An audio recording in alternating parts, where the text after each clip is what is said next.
આ લોકો શરૂઆત જ્યારથી કરી ને ત્યારથી જ પંચાયત ખોટી કરી છે. ચલો કે લગ્ન અમારા તો બીજાના ઘરે હતા અને અમે એક મજૂરી કે અમારો વિષય છે ગાવાનો, એટલે અમે મજૂરી ગયા હતા. પણ આ લોકોને જે બંધારણનો પૂરો ઉપયોગ અમારા ઉપર કર્યો અને અમને ટાર્ગેટ કરી અને નાત બહાર કાઢ્યા. અથવા જે પાટણની અંદર જે બંધારણ તોડ્યું તો પહેલા આગેવાન એવું બોલ્યા હતા કે 21,000 દંડ, પણ સમાજે માન્યું નહીં એટલે સમાજ રેડી ગયો. એના પછી અમને 2 લાખ દંડ કર્યો.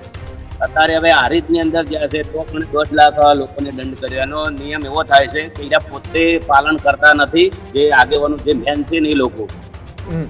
અને એના પછી કે જે દંડ તો આ લોકો બધેથી લે. કોઈ બી વ્યક્તિ ગરીબ હોય, ચલો કે આગેવાનો પાસે તો પૈસા હોય તો એ લોકો તો આલી દે, 2 લાખ આલે તો 4 લાખ આપે તો, પણ હવે ગરીબ માટે શું? બિલકુલ.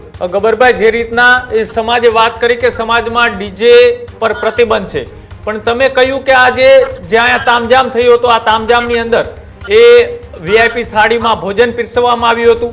સાથે જ જે બંધારણના ઘડવૈયાઓ હતા, સામાજિક બંધારણની જેમને રચના કરી, એ સાંસદ ગેનીબેન ઠાકોર પણ આ લગ્ન પ્રસંગની અંદર ઉપસ્થિત હતા.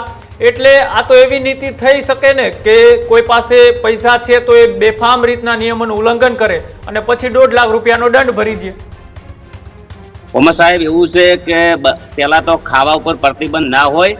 જેમ કે જો સ્વરૂપજી તો આયા હતા, કોઈ બી જેનું જેવું ક્રેડિટ હોય એ પ્રમાણે અવસર કરવો પડે, બરાબર.